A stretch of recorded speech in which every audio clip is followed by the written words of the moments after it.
Oke guys, welcome back to my channel Togi to the Best.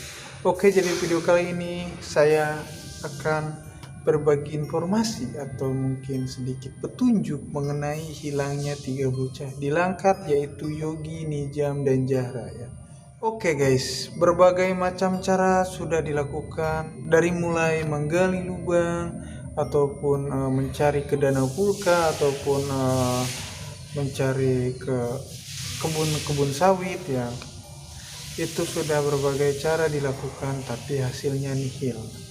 Oke, jadi di sini saya memberikan petunjuk baru, yaitu rekaman video dari salah satu korban hilangnya ketiga bocah ini, yaitu Jahra.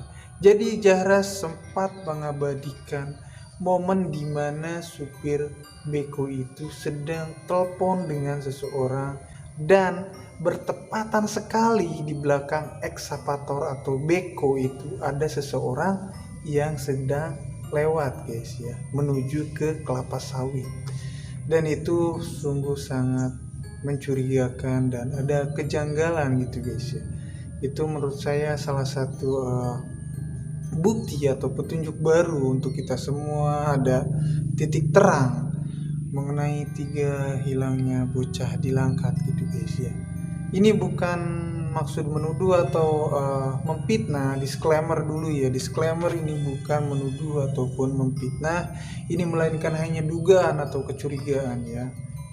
Untuk pihak berwajib bisa lebih lebih dalam lagi memintai keterangan dari sopir beko itu guys ya, untuk siapakah yang ditelepon ataupun siapa yang di belakang beko tersebut dan kenapa bisa berbarengan. Mungkin kalau kalian sesaat melihat videonya itu gak bakal ketemu guys, tapi kalau kalian zoom sedikit, zoom dan slow motion, itu akan kelihatan. Jadi begini guys ya. Ini adalah tayangan biasa, nggak di zoom dan nggak di slow motion guys ya. Ini seperti ini guys ya. Kita slow motion dan zoom. Terlihat sangat jelas ada seseorang memakai baju warna putih di belakang beko tersebut.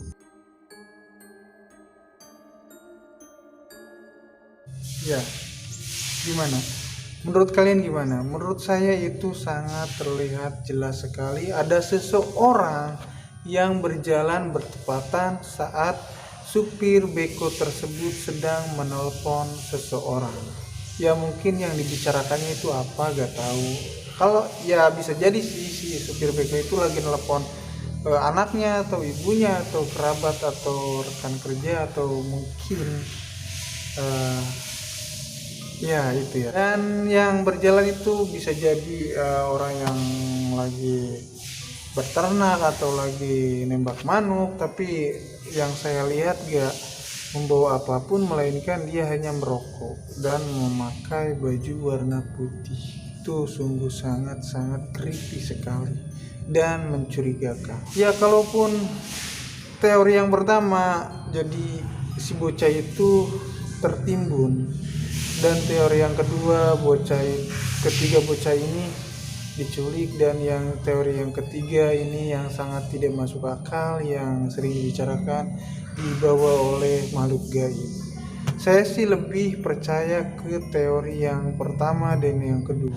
Kalaupun tertimbun itu gak mungkin tiga-tiganya, pasti salah satu atau dua yang tertimbun, karena waktu mereka di video kan ada dua video, mereka itu gak selalu bersamaan gitu guys ya.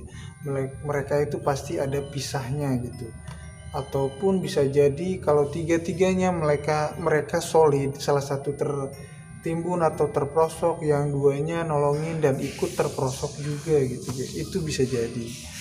Dan yang paling memungkinkan sekali menurut saya, ini sangat-sangat creepy guys ya. Jadi salah satu dari mereka itu tertimbun atau terprosok, dan yang dua laginya itu diamanin guys ya, diamanin oleh ya siapa lagi gitu guys ya. Dan itu kalau mereka tertimbun. Dan untuk kalau penculikan itu juga gak menutup kemungkinan ya, karena Menurut saya segala sesuatu bisa terjadi. Kalaupun diculik itu masuk akal juga karena di sana tanpa jejak ataupun ya hilang gitu aja gitu ya. Bahkan anjing pelacak pun gak bisa melacak gitu. Cuman di koordinat setempat aja waktu ketiga bocah ini bermain gitu guys ya. Dan itu sangat-sangat membingungkan sekali gitu guys, aneh sekali ya. Kalaupun dilakukan penggalian guys ya, itu kan kemarin-kemarin gak digali semua, gak seluruhnya gitu guys ya. Dan ada juga yang hanya sedikit gitu guys ya.